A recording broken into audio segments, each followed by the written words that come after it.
Hi, and welcome to C. Myers Live. My name is Sally Myers. I'm a principal at C. Myers Corporation. And I'm Dan Myers, the Vice President with C. Myers. And today we're here to talk about how CEOs can get more time to think. That's one of the biggest requests we have from CEOs. Man, things are getting so complex. I need more time to think. And there are a lot of different paths that they can take to get more time to think, but we're going to focus on three things that can be done that will help them with this. So, what's the first thing you'd like to discuss? So the first thing is, I think the revolving door of a CEO, where people coming in and asking permission or saying, I need a decision now, I need a decision now, I need a decision now. And I think is to slow down or even at sometimes lock that revolving door, but definitely slow down the revolving door. And so for us, there's three levels of decisions that CEOs should probably focus on training their folks to do. So three levels is decisions they're going to make, which you don't really care about, you don't need to know about. Okay. Of course, you're going to care about them, but you don't really need to know about the decisions. Those are the ones that would impact day to day operations, not really big strategic movers. The next level is the decisions that the direct report would make and then tell the CEO about it so the CEO has time. However, if you're the CEO, you should require them to also put down, here's the decision I made and here's why I made this decision. So you're understanding their thinking too. So part of this too of getting the CEO more time is also developing the thinking of the people below so the CEO has more time to think.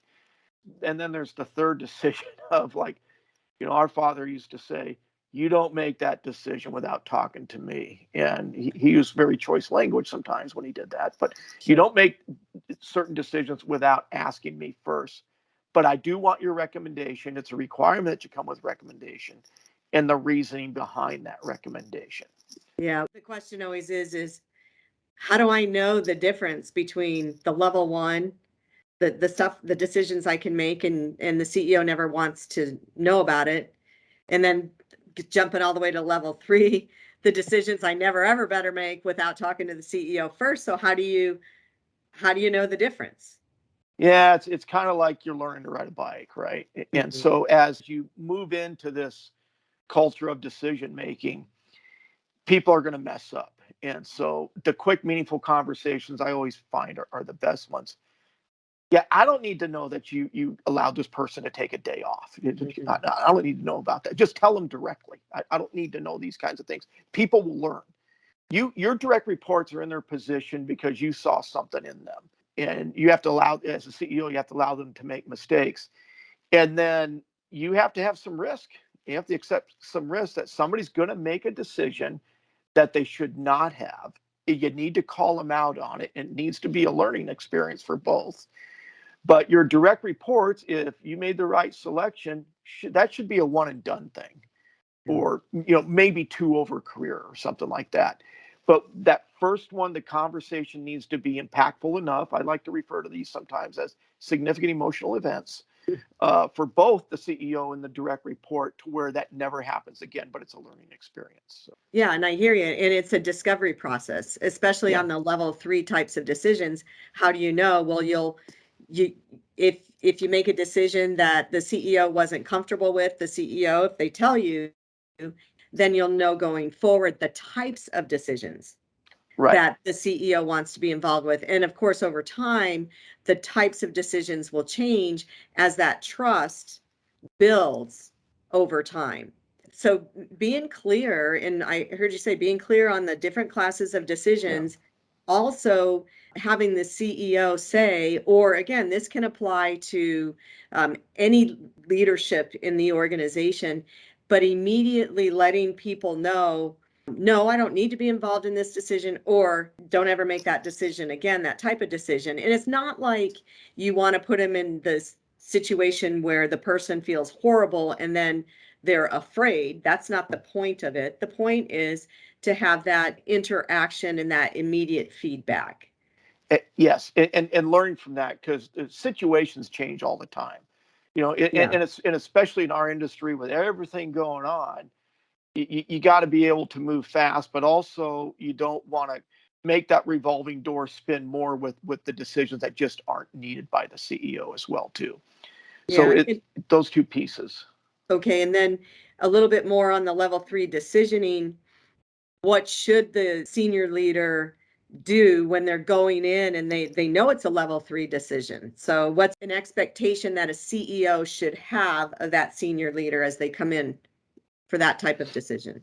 So a couple of things. One is, do not expect the CEO to make a decision at that time, Yeah. and plan it out.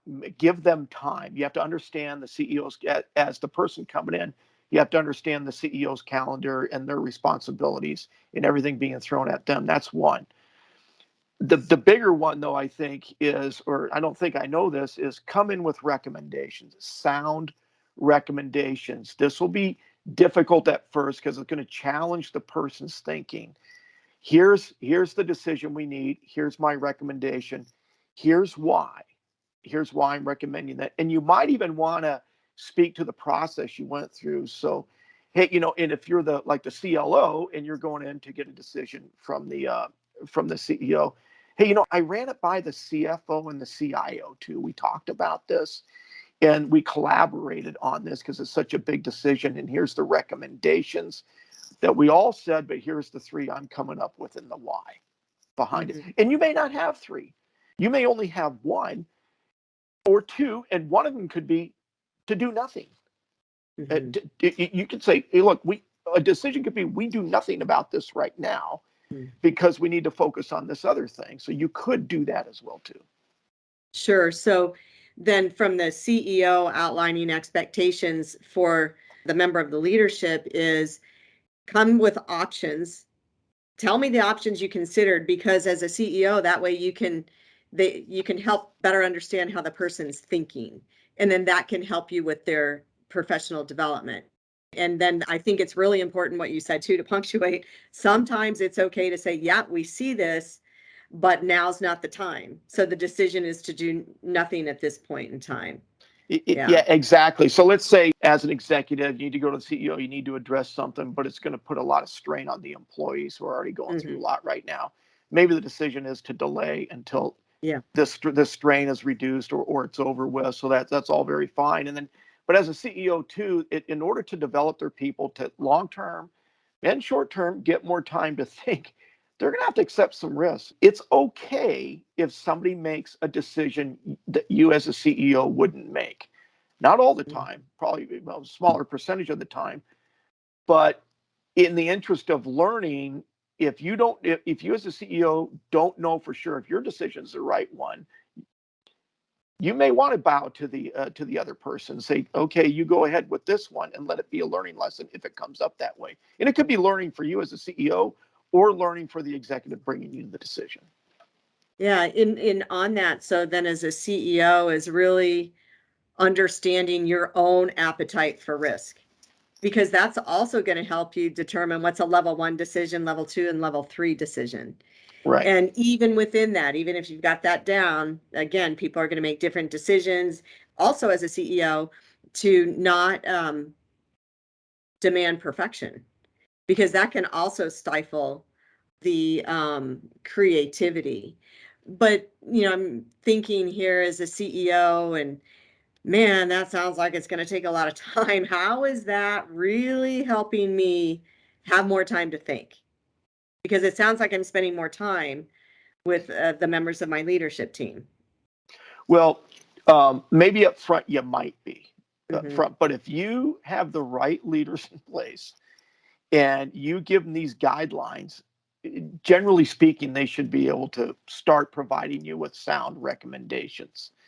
And the more you see their sound recommendations, the level 2 decisions, for example, could start to change where they don't need to come to you for decisions as much anymore. So it's an investment. And so think of it this way. You buy an investment to make money, right?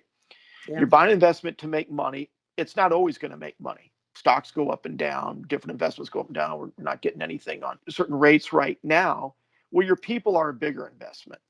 And at times they're going to lose money, which means they're going to make mistakes. Okay. You have to invest in them in the long run.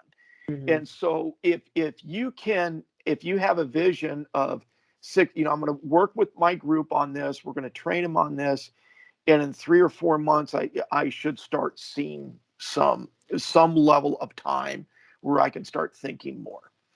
And it's going to work, but you have to have patience and understand too. Part of providing the direction to the direct report, your direct reports, is not every issue needs to be solved right now. Mhm. Really good organizations understand there's problems and also understand, even more importantly, they just don't have the time, or it's not at the level that needs to be addressed right now. It's not an urgent matter. And so having coaching your people too to be careful on, are you making decisions that are meaningful in the long run or just expedient to make a problem go away right now? Right. Yeah. That's a huge, it's a big learning for a lot of folks.